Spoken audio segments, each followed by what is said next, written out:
Three kids were digging in their grandfather's backyard when they uncovered a steel door that had been buried for decades. Inside, they found classified government documents that revealed a secret so dangerous it had been hidden for 60 years. What their grandfather had been protecting all this time would change everything they thought they knew about their family. Subscribe to the channel and tell us in the comments where you're watching from. The summer of 2019 began with disappointment for the Chen siblings. 11-year-old Lily, 13-year-old Marcus, and 15-year-old Zara had been forced to spend their July vacation in the rural town of Millbrook, Vermont, staying with their great-grandfather while their parents sorted through a complicated job relocation to Singapore. What should have been a summer of friends, swimming pools, and city adventures had turned into weeks of isolation in what felt like the middle of nowhere. Thomas Chen was 89 years old, a quiet man who lived alone in a two-story farmhouse that sat on 15 acres of what had once been a thriving dairy farm. The property was now mostly overgrown fields and forgotten outbuildings, their red paint faded and peeling. Thomas himself was a mystery to his great-grandchildren. Unlike other elderly relatives who told stories and showed old photographs, Thomas rarely spoke about his past. When asked about his younger years, he would change the subject or claim his memory wasn't what it used to be. The house itself felt frozen in time. The furniture was heavy and dark, the wallpaper hadn't been changed since the 1970s, and every room smelled faintly of old wood and mothballs. Most unsettling were the framed photographs lining the hallway. Images of Thomas in what appeared to be military uniform, standing next to equipment the children couldn't identify, shaking hands with men in suits who looked important but unfamiliar. When Lily had asked about the photos during their first week, Thomas had simply said, "Old work pictures," and walked away.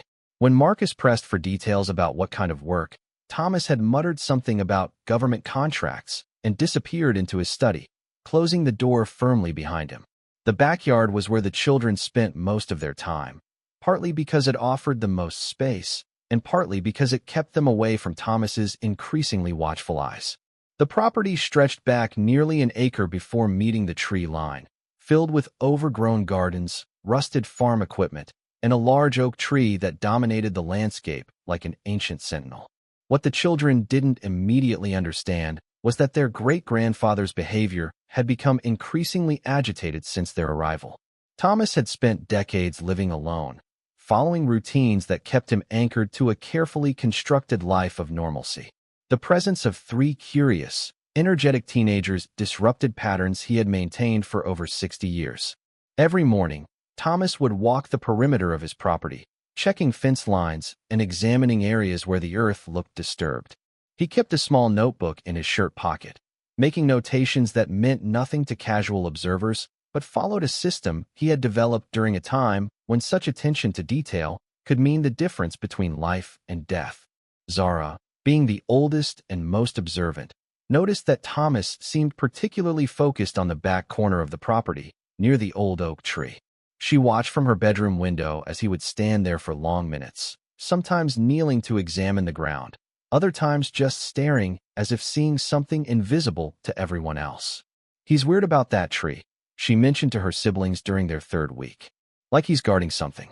Marcus, who had been mapping the property out of boredom, pointed out that the area around the oak was the only part of the backyard that Thomas had specifically told them to avoid.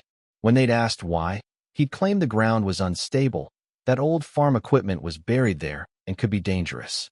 But Lily, who had inherited her family's stubborn curiosity, noticed that the grass around the tree grew differently. While the rest of the yard was wild and uneven, the area near the oak showed subtle signs of deliberate landscaping. The weeds grew in patterns that suggested something beneath them, and after recent rains, the ground in one particular spot always seemed to dry faster than the surrounding area. The discovery happened on a Tuesday morning when Thomas had driven into town for his weekly grocery shopping, one of the few times the children were left completely unsupervised. Lily had been throwing a tennis ball for Thomas's aging border collie, Buster, when the ball bounced off the oak tree and rolled into the exact area they'd been warned away from. As she bent to retrieve it, her foot caught on something hard protruding slightly from the earth. At first, she thought it was a rock or piece of old farm equipment, but when she knelt to examine it more closely, she realized it was metal, specifically a metal edge that seemed too straight and deliberate to be natural. "Marcus!" "Zara," she called, excitement overriding caution. "Come look at this." Her siblings approached reluctantly, both aware that they were violating their great-grandfather's explicit instructions. But curiosity won over obedience, and soon all three were kneeling around what was clearly a man-made object buried beneath decades of accumulated soil and vegetation. Working together, they began carefully clearing away the earth. What emerged made them sit back in stunned silence. It was a heavy steel door, painted olive green, but now streaked with rust and corrosion. The door was set at an angle, clearly leading to some kind of underground space. But most intriguing were the markings etched into the metal surface, serial numbers, dates, and symbols that looked official and important. Marcus, who had always been interested in military history, recognized some of the markings as similar to things he'd seen in documentaries about Cold War installations. "This looks like military equipment," he said, his voice dropping to a whisper despite the fact that they were alone. The door had a wheel-style handle, similar to what you might find on a ship or submarine. When Zara grabbed it and turned, it moved with a grinding screech that sent Buster running and made all three children freeze, suddenly aware of how loud the sound was in the rural quiet. Lily, being the smallest, was able to peer through the crack they'd opened. Cool air wafted up from below, carrying a smell that was distinctly different from the earth around them, metallic, dry, like the inside of an old building. "There are stairs," she announced, her voice echoing slightly down into the darkness. "It goes way down." The children looked at each other, understanding that they had stumbled onto something significant. They could close the door, cover it back up, and pretend they'd never found it. But the discovery felt too important, too mysterious to ignore. Marcus, feeling responsible as the middle child and only boy, volunteered to go first. He pulled out his smartphone and activated the flashlight, casting a narrow beam down into the darkness. The stairs were concrete, solid and well-built, but covered with a layer of dust that clearly hadn't been disturbed in years. As Marcus descended, his voice echoed back up to his sisters. "It's not just stairs. There's a whole room down here. A big room." Zara and Lily followed, their phones providing additional light that revealed the space in segments. What they found defied every expectation they might have had about what lay beneath their great-grandfather's backyard. The underground space was enormous, at least 30 feet by 20 feet, with a ceiling high enough for adults to stand comfortably. The walls were concrete, painted the same military green as the door above, and the floor was covered with industrial-grade linoleum that had yellowed with age but remained intact. But it was the contents of the room that made them stop and stare in amazement. Along one wall stood metal shelving units filled with supplies, canned food, water containers, medical supplies, and equipment they couldn't immediately identify. Everything was organized with military precision, labeled and dated in a handwriting they recognized as their great-grandfather's, but from decades ago. The far wall was covered with maps, charts, and photographs pinned up like some kind of command center. Red lines connected different locations across what appeared to be a map of the northeastern United States. Dates were written in the margins, and calculations covered available space. In the center of it all was a large technical diagram of what looked like a missile or rocket, with annotations in multiple languages. Lily pointed to a metal desk that dominated the center of the room. Its surface was covered with documents, all bearing letterheads that made the children's eyes widen. U.S. Department of Defense, Central Intelligence Agency, and most prominently, classified stamped in red across multiple pages. "We shouldn't be here," Zara whispered, but her voice carried more awe than fear. "This is like something from a spy movie." Marcus was already moving deeper into the room, his flashlight beam revealing more shelves, more documents, more evidence that their quiet, elderly great-grandfather had been involved in something far more significant than farming or simple government contracts. As their eyes adjusted to the artificial lighting provided by their phones, the scope of what they discovered became increasingly clear. This wasn't a storage room or simple bomb shelter. It was a sophisticated command center designed for monitoring and communication purposes that were clearly connected to national security. Marcus discovered a logbook on the desk, thick with entries in Thomas's distinctive handwriting. But these entries were from decades ago, when the writing was sharper, more urgent. The dates stretched back to 1962, and the entries were filled with technical terminology, location coordinates, and references to operations with names like Sentinel and Northern Watch. One entry, dated October 24, 1962, simply read, "Confirmed missile transport moving through Sector 7. Alert level raised to DEFCON 2. Awaiting further orders. God help us all." Zara found a locked metal cabinet with warning labels that she could barely make out in the dim light. The labels mentioned classified materials, authorized personnel only, and security clearance required. The cabinet itself looked like something that belonged in a government facility, not a Vermont farmhouse.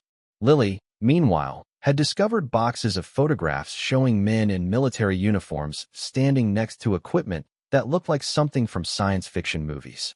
There were images of radar installations, communications equipment, and most intriguingly, photographs of Thomas himself, but a younger Thomas, wearing a military uniform and standing next to what appeared to be sophisticated monitoring equipment.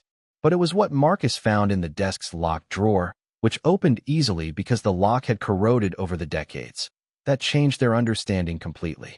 A folder marked Operation Northern Sentinel, Eyes Only, contained documents that, even to teenagers, were clearly not meant for civilian eyes. The folder contained maps of the northeastern United States and southeastern Canada, with red circles marking locations from Maine to New York. Technical specifications described something called early warning detection equipment and missile trajectory analysis systems. But most shocking was a letter, dated November 15, 1962, addressed to Thomas Chen and signed by someone identified only as Director, Special Operations Division. The letter thanked Thomas for his crucial role in providing advance warning of incoming threats during the recent crisis, and noted that his civilian cover and remote location proved invaluable in maintaining operational security during the most dangerous period in modern American history. Standing in that underground command center, surrounded by evidence of secrets and classified operations, the Chen siblings began to understand that they weren't just exploring a hidden room. They had stumbled into a piece of history, a piece of their family's history that had been buried for 60 years. The documents they were examining painted a picture of their great-grandfather as something far more significant than a simple farmer. The technical manuals, the communication equipment, the maps and charts all suggested that Thomas had been part of a network of civilian volunteers recruited by the government to monitor for incoming threats during the Cold War. Marcus found a manual titled Civilian Early Warning Protocol that described how ordinary citizens living in remote areas could be equipped with sophisticated detection equipment and trained to identify and report potential missile launches or aircraft movements. The manual was dated 1961 and bore the seal of the Department of Defense. Zara discovered a communication log that showed regular contact between Thomas and something called NORAD Command throughout the fall of 1962. The entries were brief but urgent. No activity reported. Unusual aircraft movement observed. All clear in Sector 7. But it was Lily who found the document that made everything clear. Hidden beneath other papers was a commendation letter from the President of the United States, dated December 1962, personally thanking Thomas Chen for his exceptional service during the Cuban Missile Crisis and noting that his vigilance and dedication helped prevent nuclear catastrophe. The three siblings looked at each other in the dancing flashlight beams, suddenly understanding that their quiet, secretive great-grandfather had once stood on the front lines of the Cold War, monitoring the skies for signs of incoming nuclear missiles from a hidden bunker in rural Vermont. He was a spy, Lily whispered, but Marcus shook his head. Not a spy. Something else. Something more important. As the children continued exploring, they began to notice details that revealed just how sophisticated this operation had been. The room was equipped with its own ventilation system, emergency lighting, and what appeared to be a communication setup that could operate independently of normal telephone or electrical systems. Marcus found a shelf lined with technical manuals for equipment brands he'd never heard of, specialized radar systems, radio equipment, and something called trajectory analysis computers that looked like primitive versions of modern electronics. Zara discovered a calendar from October 1962 with specific dates circled in red ink. October 14th was marked Crisis Begins. October 24th was marked DEFCON 2. maximum alert. October 28th was marked, all clear, crisis resolved. But as they explored deeper, they began to hear something that made them all freeze. The sound of a car engine coming up the long driveway to the farmhouse. Through the open door above, they could hear gravel crunching under tires, then the distinctive sound of Thomas's old pickup truck door slamming shut. Lily grabbed Marcus's arm. He's back early. He wasn't supposed to be back for an hour. Above them, they could hear heavy footsteps crossing the porch, then the front door opening and closing. Thomas's voice carried across the yard, calling their names with an edge of concern they'd never heard before. Lily, Marcus, Zara, where are you kids? The footsteps moved from the house toward the backyard, and the children realized that in their excitement over the discovery, they'd left obvious signs of their digging around the oak tree. Loose earth, displaced vegetation, and most damning of all, the steel door standing partially open. He's going to find us, Zara whispered, her voice tight with sudden fear. What if we're not supposed to know about this? What if this gets him in trouble with the government? Marcus was already moving toward the stairs, understanding that they had only moments before Thomas discovered that his carefully buried secret had been unearthed by the three people he'd been trying to protect from it. Standing at the bottom of those concrete stairs, surrounded by 60 years of classified secrets, the Chen siblings faced a choice that felt enormous despite their young ages. They could try to cover up their discovery, close the door, and pretend they'd never found the bunker. They could wait until Thomas went back inside, and then attempt to restore everything to the way it had been. Or they could face him directly, confronting their great-grandfather with evidence of the extraordinary life he'd hidden from his family for 6 decades. The sound of footsteps grew closer, more urgent. Through the open door above, they could hear Thomas moving around the backyard, clearly searching for them and growing more worried by the minute. Lily looked around the command center one more time, taking in the maps, the documents, the evidence of a time when their great-grandfather had been someone completely different from the quiet old man they knew.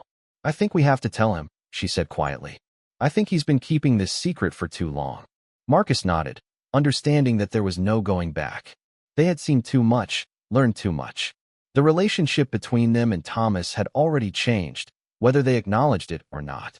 Zara, being the oldest and most aware of the implications, looked around the room with new eyes. If this is all classified, if these are government secrets, then maybe there's a reason he never told anyone. Maybe he wasn't allowed to. The sound of Thomas's voice grew closer, more frantic. Kids, answer me. Where are you? As they climbed the concrete steps back toward daylight, none of them could have imagined how their discovery would unravel decades of carefully kept secrets, expose a network of civilian volunteers who had helped prevent nuclear war, and reveal that their quiet great-grandfather had once been one of the most important people in America, a man whose vigilance had helped save the world. The bunker behind them held more than classified documents and old equipment. It held the truth about the Cuban Missile Crisis, about ordinary citizens recruited for extraordinary service, and about the price of keeping secrets that could never be told. Thomas Chen was about to face the 3 people who meant more to him than any government oath, and he would have to choose between the classification he'd sworn to protect 60 years ago and the family he'd spent a lifetime shielding from the truth. The 3 Chen siblings emerged from the bunker to find Thomas standing frozen beside the oak tree, his weathered face pale with shock. His eyes moved from the open steel door to the scattered earth to the classified documents in Marcus's hands. For 60 years, he had protected this secret. Now his own great-grandchildren had uncovered everything. You weren't supposed to find this, Thomas whispered, his voice barely audible. His hands trembled as he sat heavily on a nearby tree stump, suddenly looking every one of his 89 years. Lily stepped forward, still clutching the presidential commendation letter. Grandpa Thomas, this says you helped prevent nuclear war. Why didn't you ever tell us? Thomas closed his eyes, decades of carefully maintained silence crumbling around him. Because some secrets are too dangerous to share. Because I swore an oath. Because I thought I could take this to my grave and keep you all safe from the truth. The revelation, 150 to 300 words. What Thomas revealed next shocked even the children who thought they had uncovered everything. In 1961, the CIA had secretly recruited ordinary citizens living in remote areas along the Canadian border to serve as early warning stations. These civilians were given sophisticated detection equipment and trained to monitor for incoming Soviet missiles. They chose farmers, loggers, people who lived alone and wouldn't attract attention, Thomas explained, his voice growing stronger as he finally shared the burden he'd carried alone. We were the first line of defense. If the Soviets launched nuclear missiles over the North Pole, we would detect them before any military installation. The bunker wasn't just a hiding place. It was a fully operational command center connected to NORAD, the Pentagon, and the White House. During the Cuban Missile Crisis in October 1962, Thomas had maintained a constant vigil, monitoring equipment that could detect missile launches from 2,000 miles away. For 13 days, I didn't sleep, Thomas continued. Every blip on the screen could have been the beginning of World War III. On October 27th, my equipment detected what looked like incoming missiles. I had 4 minutes to verify and report. 4 minutes that could have started or prevented nuclear war. Zara leaned forward. What did you do? Thomas met her eyes. I verified it was a flock of geese flying in formation. But for those 4 minutes, I held the fate of the world in my hands. But the Cuban Missile Crisis wasn't the end of Thomas's story. It was just the beginning. The documents in the bunker revealed that the civilian early warning network had continued operating in secret for decades, monitoring not just for nuclear threats, but for other classified activities. Thomas had tracked Soviet submarines in the Atlantic, monitored illegal border crossings, and even helped identify foreign agents attempting to infiltrate the United States through remote northern routes. His remote farm had been the perfect cover for one of America's most sensitive intelligence operations. The government couldn't officially acknowledge we existed, Thomas explained. If the Soviets had discovered the civilian network, they would have targeted families like ours. So we operated in complete secrecy, with no recognition, no support, just the knowledge that we were protecting our country.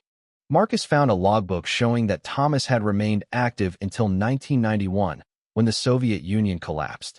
His final entry read, "Threat level reduced. Deactivating station. Mission complete after 30 years of service." But perhaps the most shocking revelation came when Lily discovered a sealed envelope marked, "To be opened only in case of exposure." Inside was a letter from the current Director of National Intelligence, dated just 2 years earlier, thanking Thomas for his continued discretion and assuring him that his service record remains classified for reasons of national security. The government knew exactly where Thomas was and what he had done. They had been monitoring him for 60 years, ensuring his silence, ready to act if he ever tried to reveal the truth about the civilian spy network that had helped win the Cold War. Thomas looked at his great-grandchildren, seeing the weight of knowledge settling on their young shoulders. Now you understand why I could never tell anyone. Why I've lived alone all these years. Why I never talked about my past. Some secrets are too big for ordinary families to carry. The resolution, 450 to 500 words. In the weeks that followed, the Chen family faced an impossible choice. The documents they had discovered could rewrite Cold War history, exposing a secret government program that had used ordinary citizens as spies for 3 decades. But revealing the truth would also expose Thomas to prosecution for violating his oath of secrecy. The decision was made when 2 men in dark suits arrived at the farmhouse 3 days later. They claimed to be from the Historical Records Division, but spoke with the authority of people accustomed to being obeyed. They offered the family a choice: complete silence in exchange for Thomas's freedom, or legal consequences that could destroy them all. Thomas made the decision for everyone. I kept the secret for 60 years to protect my country. Now I'll keep it to protect my family. The men took most of the documents, but left the bunker intact, a monument to a war that was fought in shadows by people whose names would never appear in history books. Thomas sealed the steel door permanently, covering it with concrete and earth until no trace remained. But the Chen siblings kept copies of 3 items: the presidential commendation, a photograph of Thomas in uniform, and his final logbook entry. These became family treasures, proof that their quiet great-grandfather had once stood between America and nuclear destruction. Thomas lived for 3 more years, finally able to share stories with his family about the most important work of his life. He told them about the weight of responsibility, the loneliness of secrets, and the price of serving a country that could never acknowledge your sacrifice. When Thomas died in 2022, his obituary described him as a retired farmer and devoted family man. There was no mention of his 3 decades as a Cold War spy, no recognition of his role in preventing nuclear catastrophe. Just as he had lived, quietly, humbly, with his greatest achievements hidden from the world. The bunker remains buried beneath the oak tree, its secrets sealed forever. But the Chen family carries a different kind of secret now. The knowledge that ordinary people can do extraordinary things, that heroes often live quiet lives, and that sometimes the most important battles are fought by those who never receive recognition for their courage. Thomas Chen saved the world from nuclear war, not once, but countless times over 30 years. His weapon wasn't a gun or a bomb, but vigilance, dedication, and the willingness to carry an unbearable secret for the sake of others. In a world of celebrated heroes, he remains unknown. And perhaps that's exactly how he would have wanted it. This story shows that real heroes often live among us, unrecognized and unacknowledged. What other secrets might be hidden in plain sight? Hit subscribe and the notification bell for more incredible true stories that reveal the hidden history all around us.